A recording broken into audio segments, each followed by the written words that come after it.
This is where I'm not saying portraiture can't be fun. I'm not saying that shooting people outside can't be fun with your flashes. But shooting sports and action is really fun, especially when you're working with really great athletes who are capable and can do amazing things with their bodies in the air. So this segment here is shooting outdoor sports, shooting outdoor action. And then we also have, the final thing we'll be doing today is shooting macro.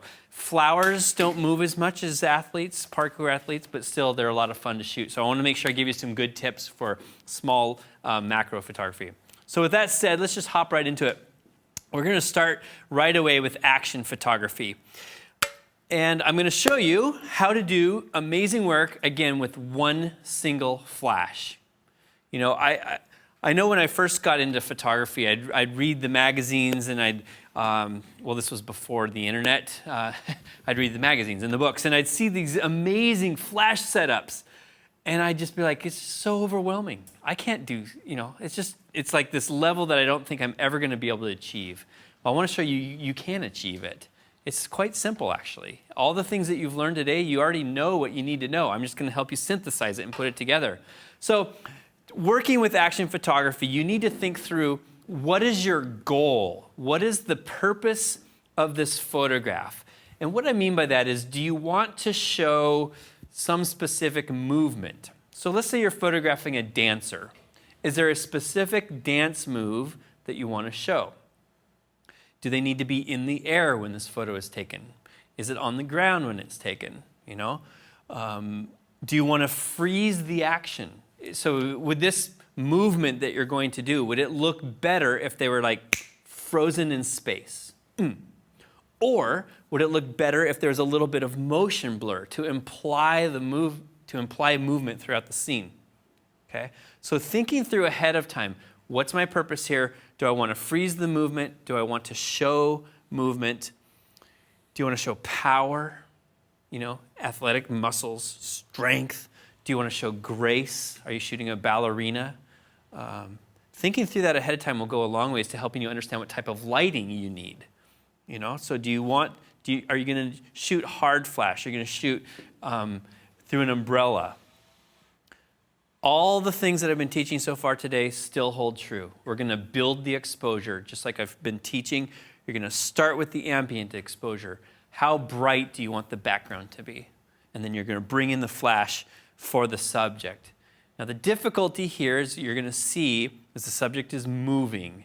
So when you're doing sports photography, you as the director, you're basically the set director, you need to help direct traffic.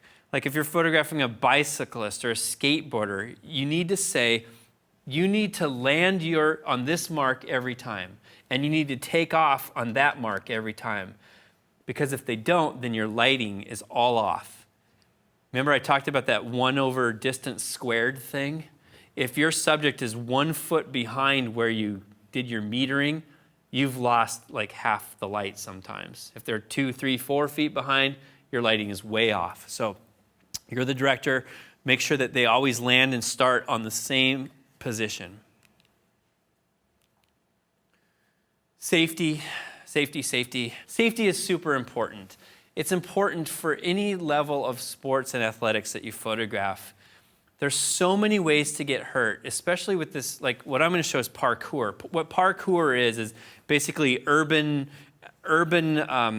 athletics, you know, so jumping off of walls, doing flips in the air, leaping between different structures. Free running is another term for it.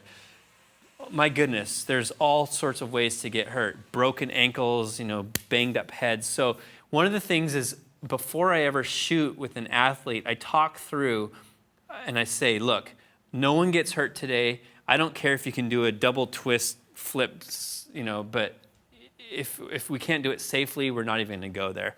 So I safeguard the talent meaning the actors, the actresses, or whoever the athletes are. I make sure they're in a place where just their movements aren't going to hurt anything. I safeguard myself. I see a lot of photographers who photograph like motocross or BMX racing, and they're like hanging out over the edge as this motorcycle's coming through at 120 miles per hour. Can you imagine what would happen if even a shoulder hit that camera? Of course, your camera's going to be toast, but you're going to kill that guy and you're going to bust your arm. So think through, am I going to be safe where I'm at and these guys are going to be safe where they're at? And then safeguard your gear. Make sure that your gear isn't going to fall over onto the talent. Use those sandbags. Bring along other people to hold on to things. If it's windy out, you just want to make sure the stuff isn't going to fall over. Because I guarantee you Murphy's Law is in high gear on all of these types of events. So they're just someone's prone to get hurt. Fortunately, in this one that we shot for this class, no one got hurt. But I will say this, and you won't see it in the video that we're going to show, but one guy did get kicked. He got kicked in the hand because they weren't far enough apart from each other. So we almost had an injury, but fortunately we remedied that real fast and just changed their position. One other thing I want to make here, a point I want to make before we get into this, is repetition. You're not going to get it right the first time. I'm going to show you a ton of outtakes. You're going to see lots of photos where I screwed up, where they screwed up, where the light didn't trigger, they were too high, and I cut off the person at the neck, and another one, their elbow is out. So you just have to go through this time and time and time again. 1 out of 10 is probably going to work. So just be patient and let your actors know, your athletes know that they're going to have to do the same jump maybe 5 or 10 times until it all comes together. Let's watch and see. It's a lot of fun. So we're going to shoot some parkour athletes doing some jumps and leaps here. And let me just talk through what I've got set up on the camera system. So back to building my exposure. This time around, I opted for a little bit higher ISO. So I'm going to shoot at ISO 200. The reason for that is twofold. One is I want to shoot with a little bit faster shutter speed, but also the flashes are going to have to work pretty hard here. They're going to be pretty far away from the subjects. And so I want the flashes to not have to pump out as much light to produce the same result. So ISO 200. I'm at f2.8 and I'm at 1/3200th of a second for shutter speed. In the flash settings, I'm still in manual flash mode and I've increased my flash power to about half. So I've saved myself a little bit of room to move. If I have to go to 1/1 or full power, great. I've still got one more stop on the plus side that is open and available to me. Let's talk about the flash that I have set up here. I'll bring it down so you can see this a little bit better. You'll notice I'm not shooting with any modification on the front. I'm just going to do hard, direct flash because I need as much light going onto the scene as possible. And then I added a very lightly colored warming gel to this just to add a little bit of color for the guys doing the jumps. I do have the zoom setting on the flash set to 24 millimeters. That's a fairly wide coverage with the flash because I'm going to be shooting this action at 24 millimeters on the camera. So I just want a little bit wider coverage for this image. And we're ready. All right, guys, I think we're ready. You jump in first? All right, and then what move are you going to do? You're going to do a flip or just a side flip? Okay. So I'll give you the go-ahead in a second. For the people watching at home, I'm going to pre-focus, and I'm using the back button focus feature of my camera. So I'm going to pre-focus right there, basically trying to figure out where he's going to jump in the scene. And then when I take the photo, the camera won't refocus because I've taken off the focus control from my index finger. Quick test just to make sure everything fires. And it did. I heard it go beep. So, we're ready. Ready when you are. Nice. Haha. All right, he jumped very high, and so high that his feet are out of the frame. So that's the way that these things work. They take a lot of trial and error. And because I am shooting with these small flashes, I can't like rapid fire the photo. I can't go da da da da da da da because the flash literally will not keep up. So basically I get one exposure per trick or per flip. So this time I'm going to take the picture again and I'm going to aim the camera up just a little bit higher so I don't cut off any appendages. All right, when you're ready. Nice. Oh yeah, fantastic. Very good. All right, you ready? Okay, so we're gonna do a little bit different trick. What's your trick gonna be? I'm gonna a Webster. I have no idea what that means, but what's the? Are your hands going to be high? My feet are. Okay, you're going to be upside down. All right, good. So before you jump, that's always a good thing to do, is to communicate ahead of time. What's the trick going to look like? Where does the camera need to be? Because if he does a really high trick, I got to obviously adjust the angle that I'm shooting. So we're ready when you are.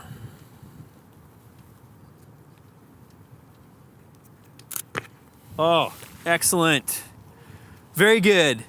And his face was turned kind of towards me on that one. Fantastic. I'm looking at the motion, seeing if I've frozen the motion, and it looks like I have. And then the next thing I'm looking at is I'm looking at the background.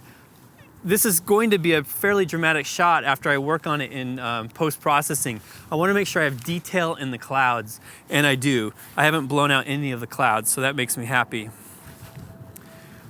Okay, I'm going to increase the power of this. I was at half power. I'm going to go to full power now, and we'll see how that works. I am ready when you are. Ready, set, go. Okay, cool. You were really high on the pike, and I chopped your hand off. So let's do it again. Okay. Not so high. Definitely. It's like telling an athlete to pull back a little bit. It's hard to do. All right, pike number 2 when you're ready.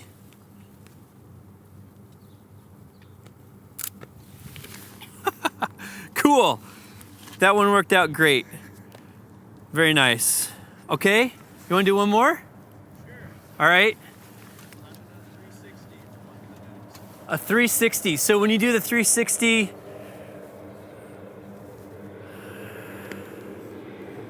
okay. So all right, we're ready when you are.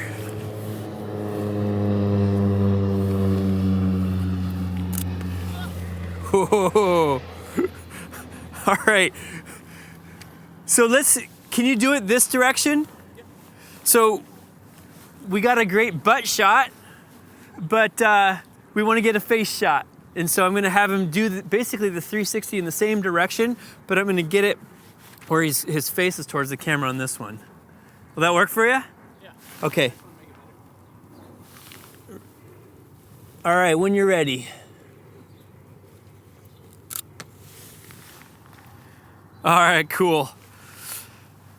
And I'm realizing as I'm shooting these pictures, I'm cutting off a lot of appendages. I'm cutting off fingertips, I'm cutting off wrists, and I'm shooting at 24 millimeters. So there's a couple ways to solve this problem.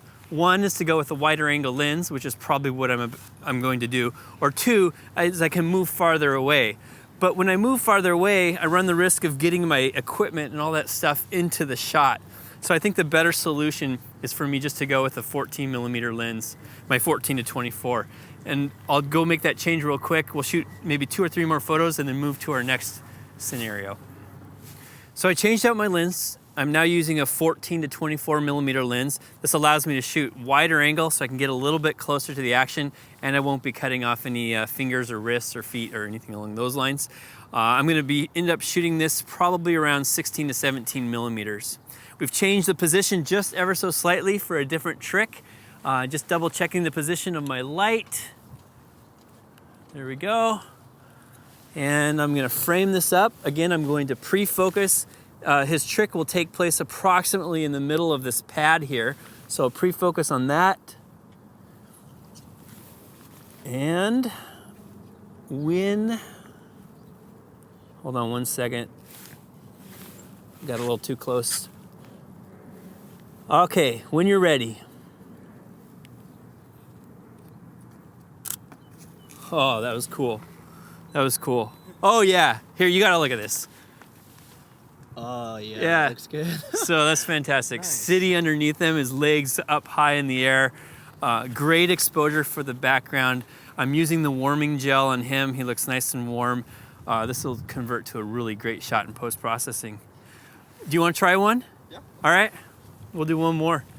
All right, which trick are you gonna do? Same thing? An aerial. An aerial. Yes. All right.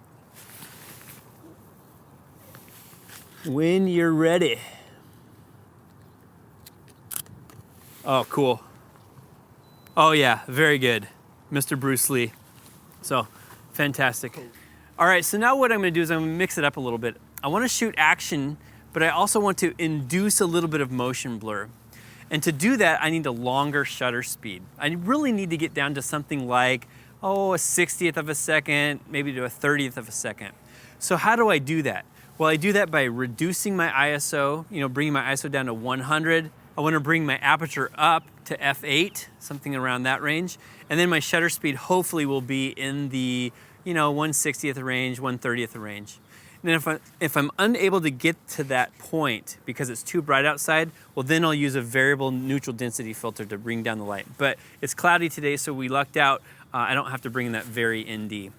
Real quick, let me talk about the flash setting that I have here. I'm shooting direct flash again. I'm probably going to be pumping out full power or half power, and then I have that half cut of CTO to warm that warming gel.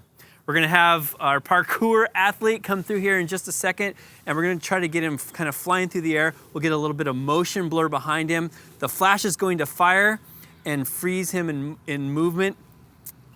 One other thing I realized I just forgot to mention, I want to make sure that I'm in slow rear sync. So let me show you on the camera what that looks like.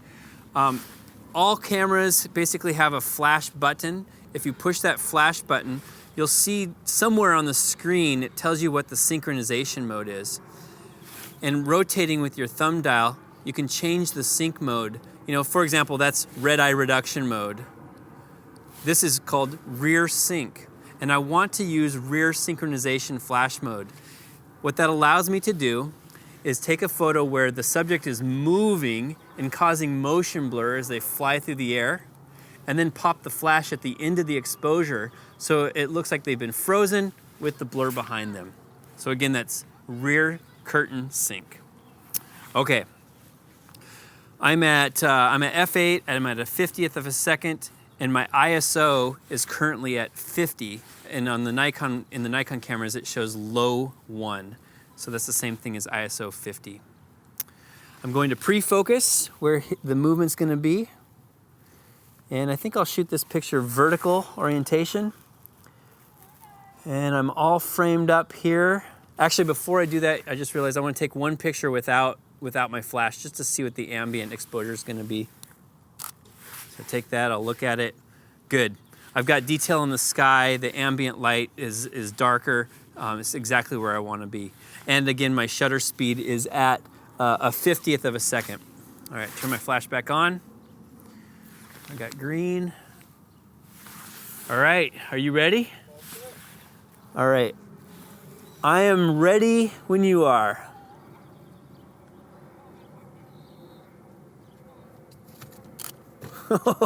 Way cool. All right, right on. That looked great. And I'll zoom in here. Cool, he's got a great pose on his face. He's floating through the air. I got the motion blur behind his movement. Let's shoot another one of those. This time, I know you're a parkour athlete and you guys like to flip and spin, but this one I'm just gonna have you basically kind of like Superman pose in the air without flipping over. Is that possible? Absolutely. So this is basically you're moving left to right in kind of a plane of motion. All right, pre-focus and ready, go. I shot a little bit too early on that one. I chopped his foot off, but the key is that we got movement. We got him flying through the air. That was fantastic. You feeling all right? Oh, yeah. You feel well enough to do that one more time? Yeah, no problem. Okay. You don't have to hit the ground. If you can pull it off without hitting the ground, that's cool. That's the part.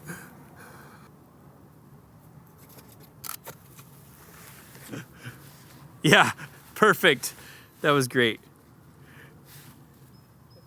Real pleased with the look of that. So we got a little bit of motion blur, got movement behind him, and the flash fires to kind of freeze him in his position. All right, you want to try one more? You want to do a move? Sure. All right. What's your thought? Let's do a standing back. Facing Yeah. this way. Towards the camera, so whatever orientation that we can get your face at basically the peak of movement. That's the goal. Okay. So we'll just do a quick test and see how it works out. I'm gonna get a little bit closer to you. How high will you be jumping? I mean, this is a rotation, basically kind of a smaller core rotation. Yeah. Okay. I'm not entirely sure. Okay. 3. Like, not. I won't be like up here. Okay. All right, focus is good. I'm at F8 at a 50th of a second. Flashes are talking. I'm ready when you are. All right. All right, cool. So that was great, but it's a butt shot. So we're gonna have you do the other way. Exactly. And everything's charged up again. That was awesome. Okay, when you're ready.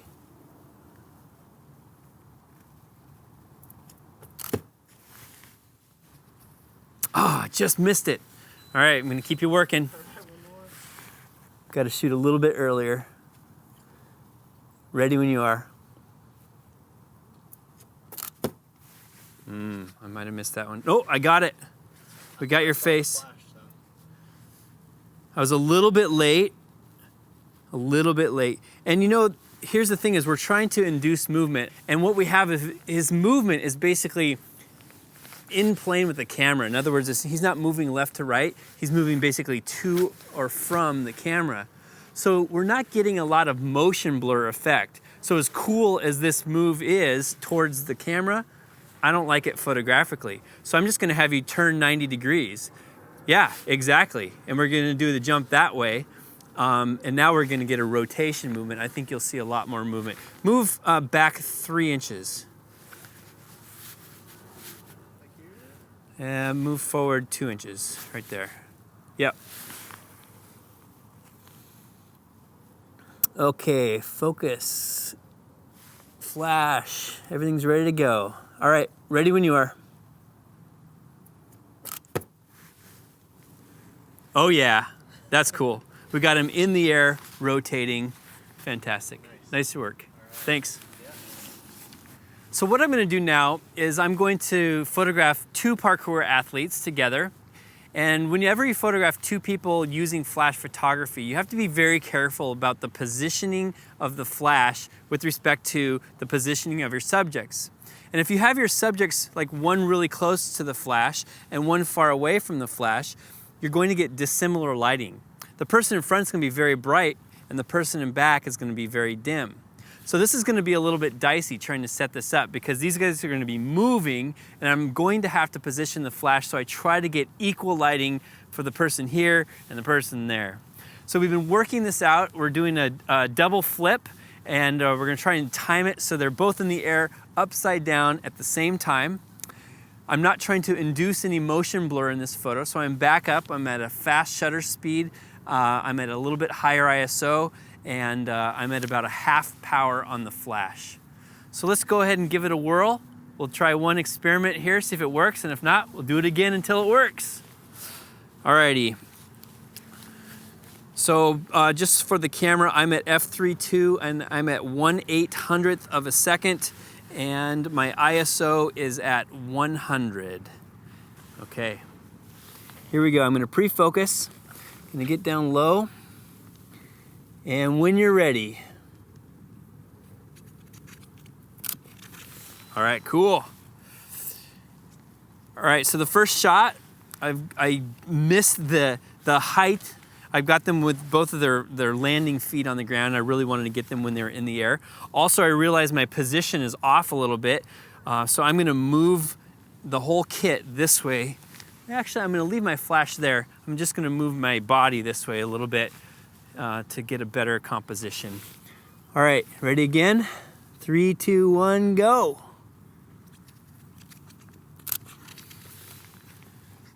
All right, almost got it. Your guys' their timing was off a little bit, and that's my fault. I didn't give them a good countdown. In fact, this time I won't do the countdown. I'll let you guys kind of do your own timing. All right, when you're ready. All right, cool. So I'm looking at this image and realizing that he is very close to the camera and you're pretty far away. But that's okay because I've positioned my light over there kind of anticipating this. Notice the angle of the light is, when I take this image, is kind of in plane or in orientation with their layout when they're doing the trick. So we're gonna have you do one more time. And I'm gonna shoot from a higher perspective this time. When you're ready. Cool. Way cool. I know, I say one more time. Famous last words. How about one more time again? I cut off his foot, and so I realized I need to move back just a little bit. When you're ready. Awesome. I think that was it. Yeah, that was cool. All right, guys. Nice job. Way to go. Thank you. That was a lot of fun to shoot. It's kind of a stressful thing to shoot too, though, because you've got these guys working hard for you, and you want to perform just as well, just as much as they want to perform. And so make sure you got your stuff figured out before you ever try to do something like that. Practice. If you got a little kid, have your kid jump off the stool a number of times until you get it nailed. But you can see that there wasn't anything there really too technical, right? We're still at ISO, I forget what my ISO is, but all of the things that we're using are well within the bounds of any camera from anyone in this room. We're at f2.8, maybe you don't have an f2.8 lens, so shoot at f3.5 or f4, you're gonna be fine. Bare bulb flash, I used a CTO or a warming gel, and I built the exposure just like I built any other exposure. One of the most important things though is having a little bit faster shutter speed when you want to freeze the motion, and a little bit longer shutter speed when you want to have the motion blur.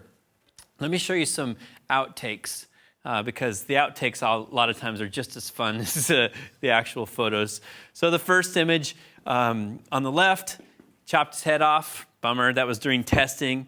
Then we had, I forget, the pike, so sometimes I miss the position of the pike or he's too high. The third one over to the right, I shot too early. So I shot before he even leapt. And then the last one on the right, his head's turned away from the camera. And as cool as the move is, he's in the air, it looks interesting, but you lose the power because you don't see his face.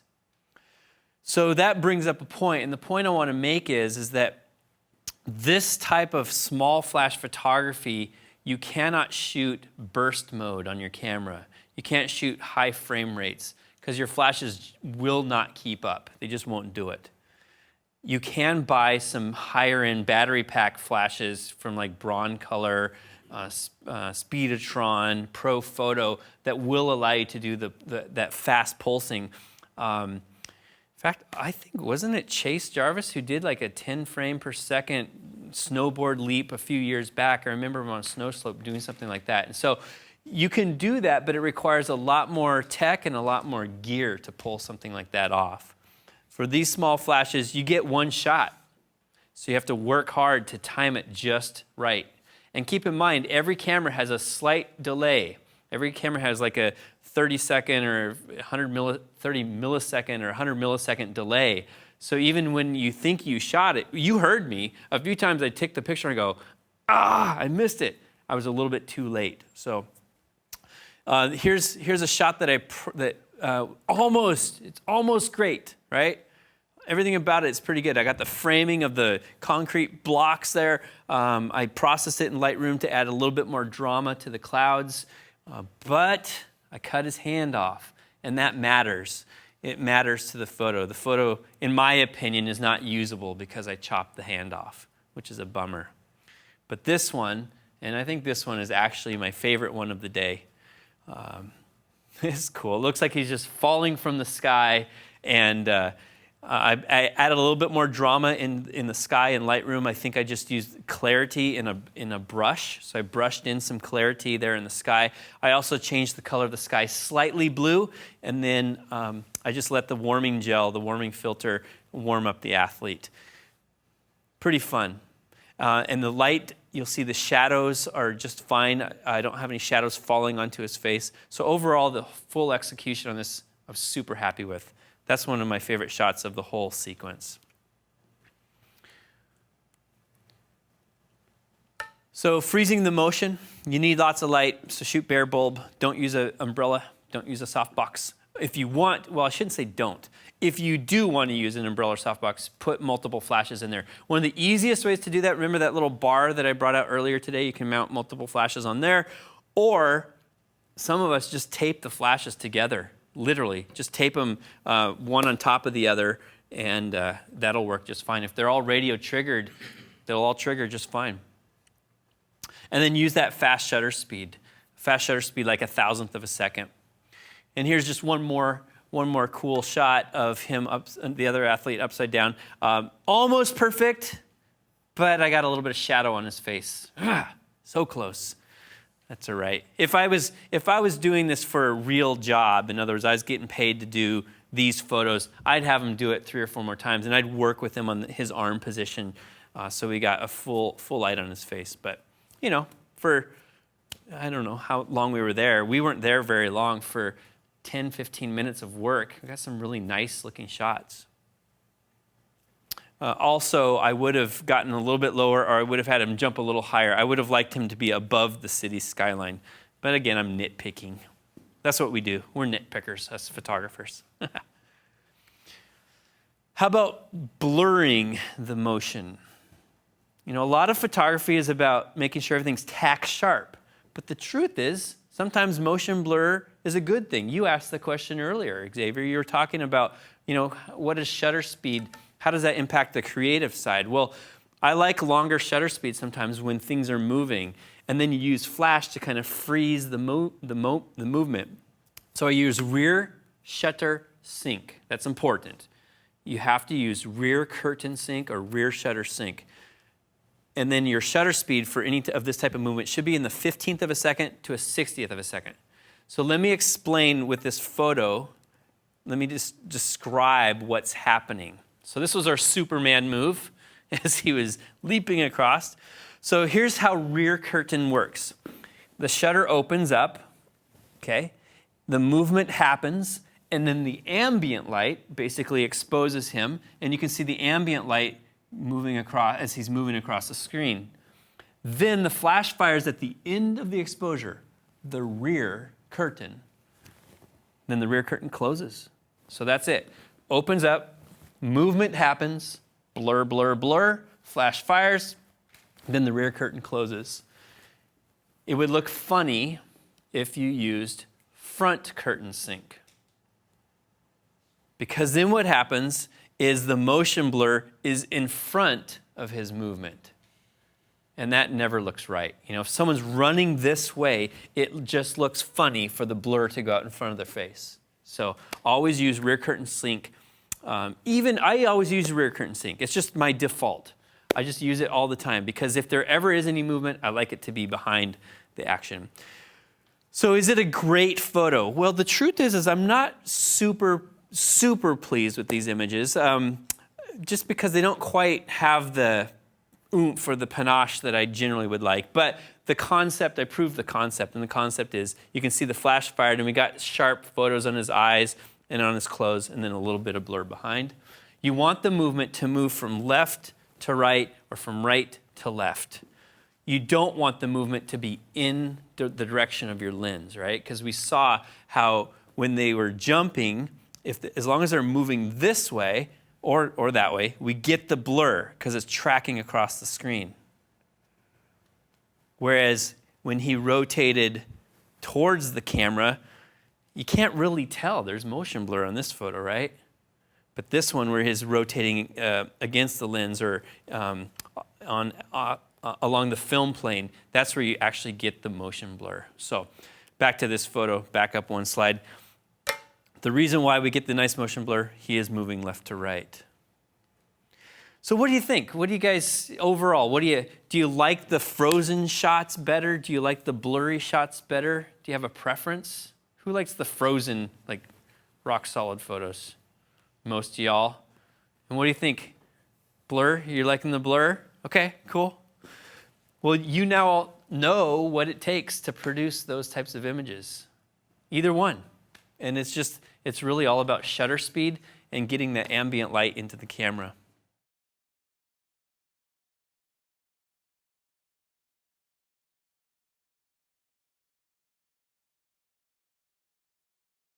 Let's see, I think now would be a good time to break and ask questions about this type of photography, about action, about sports. If you have questions about flash settings, flash height, power, lens choices, those types of things, ask them now. Question up front. My question would be, how much time do you spend bracketing in a blurred concept? So bracketing, so I'm going to define that for other folks. What bracketing, the way I'm thinking about it is bracketing your exposure, brighter versus darker.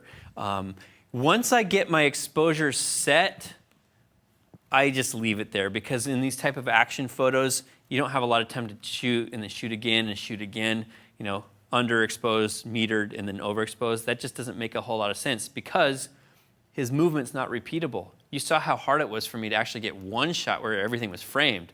Now try to bracket that, it's not really gonna happen. And what about, how do you address, in a real life situation, when you're trying to get more focus on a particular part, like in the photo where he's Supermaning across? Okay. And on the one on the right, like, how would you ever try to address maybe picking up more detail in the areas that are actually focused? Yeah, so it's a good question. And I think the gist of your question is, he doesn't really, there isn't a lot of definition around him, right? There's almost too much blur. So what's the solution to that? How do we make it so it looks like there is more definition on him? Well, the answer is to use a faster shutter speed. I don't recall what I landed at, but let's just say that I was at a 30th of a second. A 30th of a second left that much blur, and in that case, it's just too much blur. In fact, in his eye is almost completely gone, because you're getting this overlap from his motion blur. So rather than a 30th of a second, I would shoot it again and shoot it at a 60th of a second. So twice the shutter speed, half the blur, and maybe that's enough. So it's being able to do this on your camera out in the field is sometimes quite difficult, because your camera's just got the little screen on back. And so, but what I would encourage you to do is have the patience and the determination to get it right. So sit there and look at it carefully and say, my blur is too big. What's the solution? Faster shutter speed. Then shoot it again. Zoom in for the next shot and do it till you get it right. That's what we do as photographers. We get it right, you know, and when you start doing stuff like this and get paid to do it, your client wants it just right too. And then something else you might consider is bringing out a computer, bringing a laptop or your iPad, and tethering your iPads and your tablets these days. You can, through Bluetooth and through other easy Wi-Fi connectivity, you can actually see the images right there in real time. I would encourage you to do that. It gives you a bigger screen to see detail. You can also show your client and say, this is what we're getting. Are you happy with this? And if they're happy, then you're happy and you're going to get paid. So that's a great question. Yeah, other question up front. With this particular shoot, it was probably what I'd call a staged shoot, as in they weren't actually performing live or in a competition or anything. When you are shooting in those sorts of environments, though, how do you not disturb or blind athletes with a flash? Yeah, that is a really good question. So I've photographed a lot of different sports over the years. And let's take American football, for example. Typically, you can't really get down on the field with your lighting equipment, you know, because the only time that people are going to be close enough to the camera is when they're on your side of the sideline. And even then, you know, if it's like a night game and you got your flashes set up, and this guy's going for a catch and your flash fires right there, you're influencing the game, and that's never a good thing. So outdoor sports like football, American football, soccer, those types of things, I find it pretty near impossible to use flash. I don't want to say it is impossible, but like you said, it's not scripted or staged. So what are you going to do? Well, if you have to use flash in those environments, there is a product. There are a few products. They're called Fresnel lenses or Better Beamers. I don't know if you've heard of this company before, Better Beamer. We use it in bird photography and wildlife photography. It basically takes the light and collimates it and makes it very kind of a telephoto type of light. You could use that. But over the years, what I've found for big field sports photography, I don't even worry about flashes. I just use my camera's high ISO and real fast shutter speeds and call it good. Now, let's say you're inside in an arena. Let's go to volleyball, basketball, something along those lines. Sometimes in those arenas, they will allow you to set up lights ahead of time, okay? Like the NBA finals, if you watch the TV broadcast carefully, you'll see pulses of light going off regularly throughout the broadcast. Well, the photographers have set up lights in the rafters ahead of time. And trust me, they're not these little Nikon speed lights. They're big honking studio lights, and they've got a bunch of them up there. So just the light kit for that, is $10,000 worth of lighting to pull that off.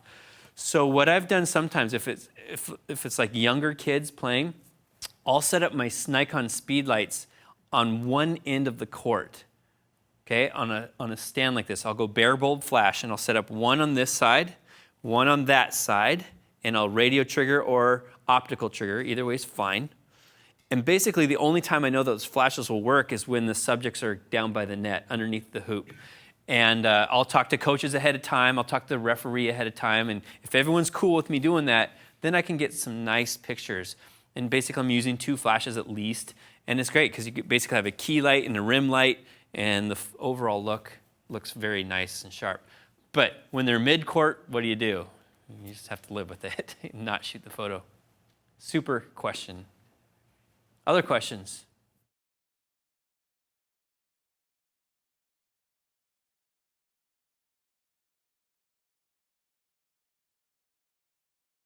We've done a lot with people, but you can use your flashes for a lot more things than just people, right? So a lot of people watching today love nature, love flowers, love outdoors. So I want to show you how to use a single speed light to do great macro photography. So let's talk about flash photography in the context of macro photography.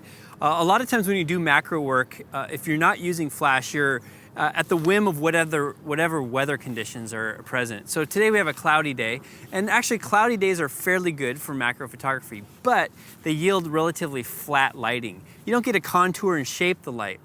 So I'm going to show you how to use your flash to shape and contour the light to create a little bit more sparkle and pizzazz in your macro work.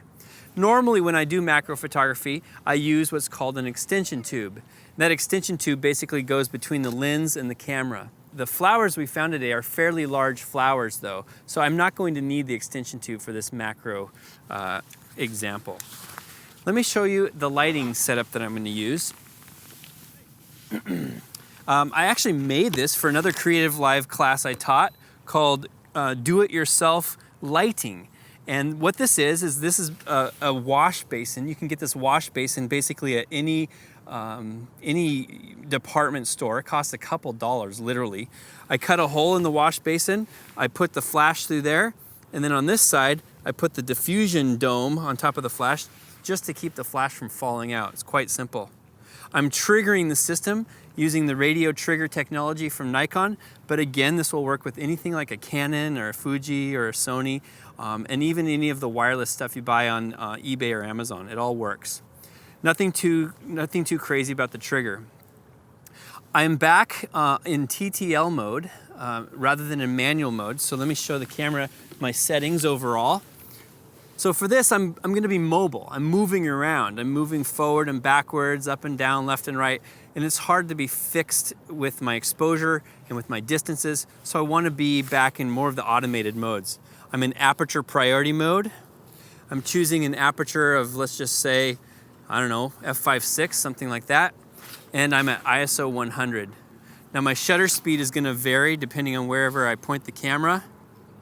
And then the TTL, I'll show you the flash. The flash control, I'm in TTL mode. There we go, TTL. And I'm just gonna start out my flash power at -1 in TTL mode. So that's about a stop down from a medium brightness exposure. And I'm doing -1 because I want to use the ambient light as the predominant light, and then the flash is kind of a fill or a kicker. All right, we push OK. And now we just start taking pictures. And as I'm taking some photos, I'll kind of talk about how I'm positioning my light kit. So this basically works like a big old softbox, and I can position it here on the side, I can position it on top, I can position it back by the camera, I can even position it here to get kind of a rim light. So this is a very fast and flexible way to do macro photography and get a different look in each of these positions. So we'll just take a few shots. I'll start out here on the left.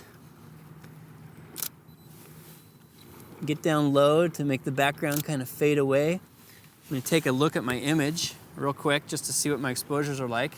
Yeah, that's looking good. It's looking like the sun is kind of shining through the flower, which is exactly what I want. I'm gonna move it back a little bit farther so it does shine through the flowers. Great. And I'm basically just getting it as close as I can to the flower without getting into the frame. And that just makes it all very nice and soft. Let me look at the photo here real quick. Oh, those are looking great, looking fantastic. Shoot to the lower flower here. I'm gonna try on top. Try to the front, to the side. Now here's where I wish I had another hand, because I really want it to be over here. So I'm gonna shoot like this, see how that works.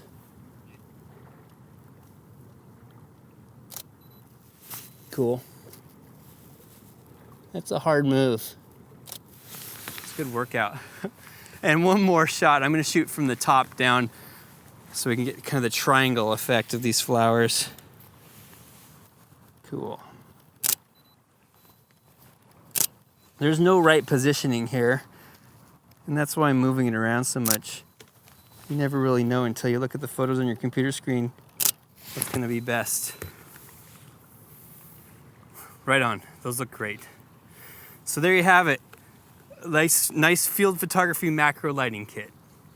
Yeah, who knew wash tubs, wash basins would work for your flash photography? Before I used this wash basin, I would use something like this. And this is great. It's basically a little fold-up reflector, and it's translucent, okay? So I would I would bounce light off of it, or I would shoot light through it. And both of those methods work. But here's the difficulty with using something like this, is you have to find a way to hold the flash and then attach it to this thing and hold your camera, so think through that flash, reflector, camera, position. It's just too many things to kind of mess with. So I was just kind of thinking through what's the best solution, and I actually saw another photographer had used this idea. I bought this from a department store, the one that has the red symbol. You all know that one. And it cost me just a few dollars. I took my flash and I just used a Sharpie pen and outlined the outside of the flash on there. Put that in the hole. Super easy, trust me. There we go. And you want it a little bit tight so there's a little friction. And then you put your diffusion dome on there, and the diffusion dome basically just holds it into place. Also, the diffusion dome scatters the light around inside of the wash basin, so it makes the light soft overall. Now I can hold on to this, and this is easy, and wherever I position it, that's basically a softbox. It's basically a softbox, I can here, on top, on back, on the side, on the front, whatever. And then it takes a little bit of skill. I just locked myself out of my camera. There we go. A little bit of skill, doing something like this, forward, top, back. I was using TTL, and I was in aperture priority mode. Okay, so some of you asked about that a little bit earlier today. Why? Why was I using TTL and aperture priority? Well, it's pretty mobile. The flash moving from here to here, that's actually a pretty big change. And if I was doing manual exposure, what I'd have to do is I'd have to set down my little kit here. I'd have to go to the menu and change the exposure, then pick it all back up. So TTL is much faster overall, much more efficient for me to do. Now, if I was on a tripod and I was using maybe an umbrella or some other type of lighting kit, I would actually go back to manual mode because then things are stable, consistent, and repeatable. So let's go look at one of the photos. Actually, before I get to the photo, off-camera flash. I love doing off-camera flash for macro photography.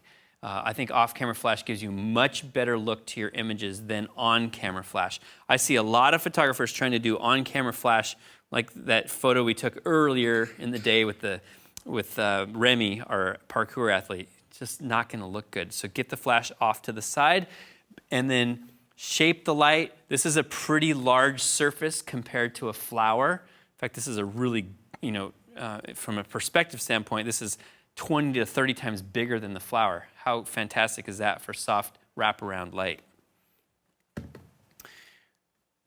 And then TTL, we talked about that. I love working in TTL mode when I need to be mobile.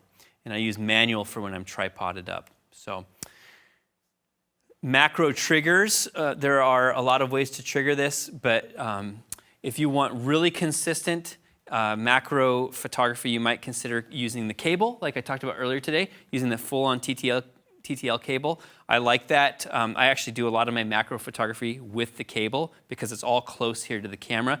I don't have to worry about any type of technology, but it is a little bit clunky, whereas wireless allows me freedom to move around. I can put it wherever I want to.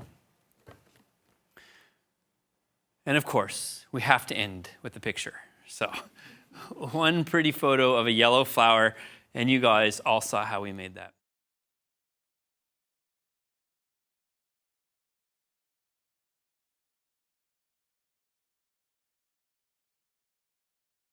I have a question from online. Would you ever use a tripod then in this scenario with this MacGyvered thing? We're talking about, having to be by yourself and.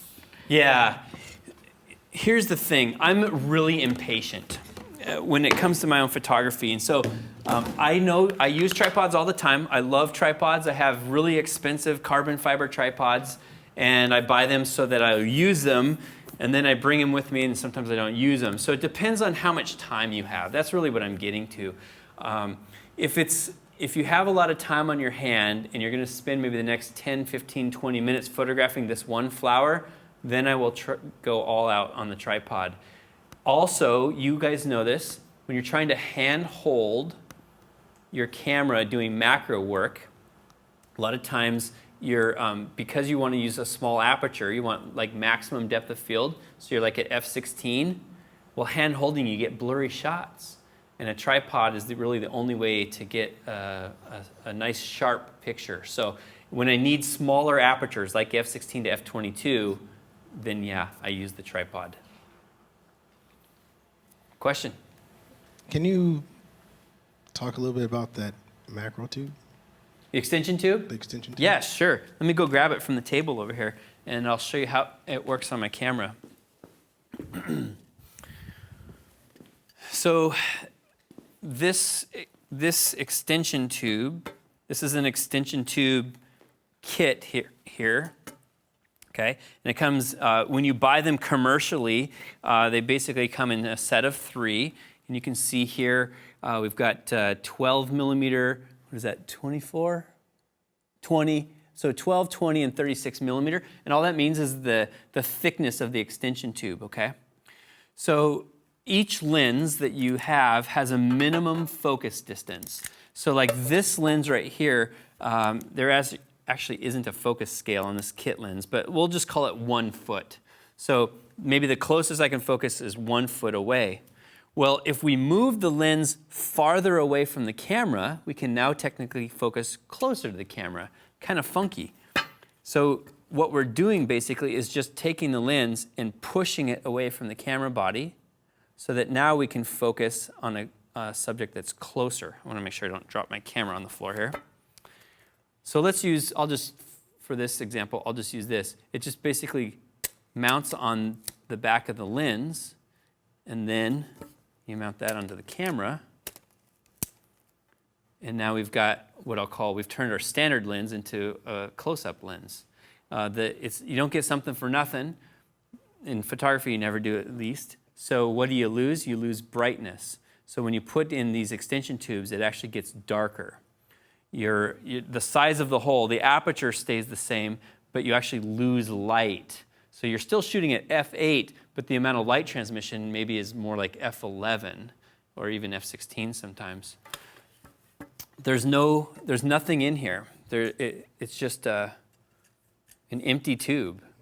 And so we've talked about my DIY classes. You can actually make these on your own. Very inexpensive. You just get a PVC pipe and get a lens cap and literally glue the lens cap on this side and then the lens mount on that side. And now you've made yourself an extension tube for just $1.50 or $2. This little setup that I bought here, I think I bought this online. I've had this for a number of years. I think I paid $50, maybe $75, and it actually transmits all the autofocus, and it transmits aperture information as well. So I get full autofocus and full auto exposure by spending another $50 to $60. The downside of extension tubes, one more downside, you can't focus at infinity anymore. So in other words, now that I have this, like I couldn't take a picture of you because it won't focus that far. Now the focus range is limited to maybe 2 feet away to 6 inches away. That's the whole focus range that I can use. But these are such an inexpensive and great way to start out with macro photography. I highly recommend them. So what is the thing you got hanging on there? What is the belt you're using? Okay, so this is a Spyder holster, and it's really cool. It mounts on the bottom of your camera. It's a very solid connection. I'll take off my tripod plate.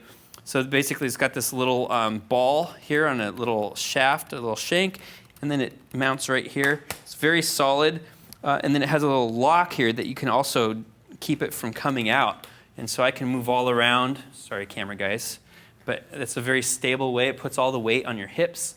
My other favorite camera strap is made by a company called Peak Design. I love the Peak Design camera straps. They're very good. I do a lot of outdoor and adventure type stuff, and they have these little clips that I can mount my camera gear to my backpack or to my waist strap. The Peak Design products are excellent, but I think sometimes for this type of scenario in class, this is so fast and efficient. Just easy to shoot for studio and location work. A little plug for Spyder holster. All right, great. Question from PT Collins is, how do you determine the sweet spot to place the speed light on the umbrella shaft when taking an outdoor photo? I'm so happy you asked that question because actually earlier today I was thinking through that and noticing how high my flash was when I was taking some of those photos. So let me go over here to the demo area of the classroom and show you some thoughts there.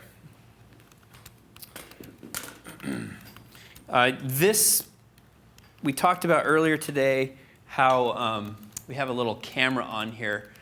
So never mind this little extension here. But so positioning the flash in the umbrella, it actually matters. It matters where you put it. If your flash is really high, then you're not utilizing the full surface area of the umbrella. Ideally, you want the flash to be in the middle of the umbrella. But it's just not always really practical, to get the flash down there along the shaft. So there are some products that actually will mount your flash basically like that, like it's laying down almost directly in line with the shaft. So in the best case scenario, I would have my flash in the middle there. When you buy higher end studio lighting, like the Pro Photo, the light source is exactly in the center line of the product. So that's why sometimes we spend even more money for this stuff. But I realized this earlier in one of the videos. I had another little brass stud that pushed the flash up another like 1.5 inches. And I was thinking, I shouldn't have done that. That was kind of bad technique. You want the flash to be as close to the middle as possible. And then how about front to back? Well, that matters. Let me walk over here. Front to back matters as well. So as I mount this flash there, really what I want to do is I want to move the umbrella forward and backward so that the flash ends up filling the entire inner surface area of the umbrella. A lot of these I don't have batteries in this flash, but a lot of these flashes have a modeling light. They have this little button that when you push it, it goes bzzz, and it sends out light. What I'll do is I'll hit that modeling light and then move the umbrella forward and backwards so that the edge of light basically hits right here on the umbrella. So I'm using the whole surface area. Sometimes people mount the umbrella too close to the flash, and you just, let's just say you paid $200 for a really nice big umbrella. You're only using $100 of your $200 purchase, so fill it up with the light. That was a super question. Question about battery life. Is it better to just keep the flash turned on and charge during the shoot, or does it make sense for it to turn on and off, which takes up more battery power? Cool. I'm happy you asked this question too, because I realized earlier I forgot to show you this little kit, this little gizmo thing that I have. It's a battery pack. So first, the high-level question you asked, is it better to leave your flash on for the whole event? And I just say yes. Batteries, they're relatively cheap. Buy a bunch of batteries rather than worry about turning your flash on and off. Every time you turn that flash off, it has to reconnect to your communication system. And when you're out in the field, you just don't want to run the risk of it failing to connect at the critical moment. So I just say, buy another set of batteries and just leave them on the whole time. Now I'm going to cross over here and grab this little sucker. All right. This is a little battery pack, and you can buy these from Nikon and Canon. And they basically hold 6 batteries. 1, 2, 3, 4, 5, 6, right? Then over here on this side, they've got a little plug. And that plug goes, grab my other flash here. On the front of your flash, oftentimes there's this little plastic cover. Take that little cover out. Put the plug in there. And now you basically have four batteries in the flash, 6 batteries in the pack, and you basically got a 10 battery system. This will last a lot longer, and then it will also recharge the flash much quicker. So when I was shooting those parkour athletes, I should have used this pack. I could have sequenced my flash faster. In other words, I could have them do a trick, and then a few seconds later do another trick, and then do another trick. These always have some type of little screw mount on them. Let me put this on here so I can use my other hand. So they have this little screw mount, and then that can go basically through the body of this. And then you can mount this underneath on your camera. You can actually screw that to the bottom of your camera. And so now you can shoot your event. And if you're using a flash bracket or something like that, you can go that way. Or what I sometimes do is this is paracord. It's called 550 paracord, and I have a bunch of this at home. And now I can just hang that right here on my light stand, and I'm set to go. So this is a great, relatively inexpensive tool. This is made by a company called Neewer, Neewer. It's an inexpensive thing that I bought off of Amazon. It was $40, $40. The Nikon and the Canon units are not $40. They're multi-hundreds of dollars. So it works just fine, though. I actually practiced with it quite a bit over the last few weeks. Real happy with the results. Good question on batteries. Yeah, question. Just continuing on batteries, I have a habit of using rechargeable batteries. Do you find that for flashes, because I've never used them in a flash unit before, do they end up losing power over time once they've been recharged a few times, or are they the same? Yeah, like the nickel metal hydrides, they're a very good, reliable battery compared to the old NiCads, nickel cadmiums. The old ones would form a memory over time, and you never get full capacity out of them after about 5 or 10 times of use. Nickel metal hydrides, though, I've had really no issues with them over the years. There are two types of nickel metal hydride batteries you can buy. The one I recommend are called low discharge nickel metal hydrides. Low discharge nickel metal hydrides. They're a very stable battery. So, like most of you, I'm not using flashes every single day of my life. Sometimes I'll charge my batteries, I'll put them in my camera bag, and they'll sit there for a few weeks until I do flash photography again. Older nickel metal hydride, older technology, they would actually lose charge over those couple of weeks. So then I go put them in my flash, and I'm like, what? I thought I had these fully charged. Well, the newer technology, nickel metal hydrides, they're called low discharge. They don't lose voltage over a period of time, like 2 to 3 weeks, 4 weeks. They're stable. So, and then one other point, don't worry about topping them off. Like, I'll shoot a portrait session, and maybe I only take 30 or 40 flash photos at a low power, so batteries aren't depleted. I still bring them home and then top them off, put them right back in the battery pack. Great question. Cool? All right. Well, any final thoughts for us about outdoors and flashes and making the most out of the power of flash? Yeah. You guys, for those of you watching at home, for those of you here in the studio, the title of the class is Introduction to Outdoor Flash Photography. And that's what today is all about. Today is about learning the basics of flash photography. We did nothing sophisticated today. Really, everything is within the reach of anyone who has a flash and a camera. I wanted to make it simple for you all. I wanted to help you understand how to control the light, how to control the ambient light, how to control the flash. And I hope that you all learn some valuable skills, some skills that you can actually use in your own photography to take you out of being just an ambient light photographer and bring you to the world of ambient plus flash. So thanks for watching today. I love being active on social media. I love helping people out. So if you guys ever have questions, just shoot me a message, and I get back to people all the time.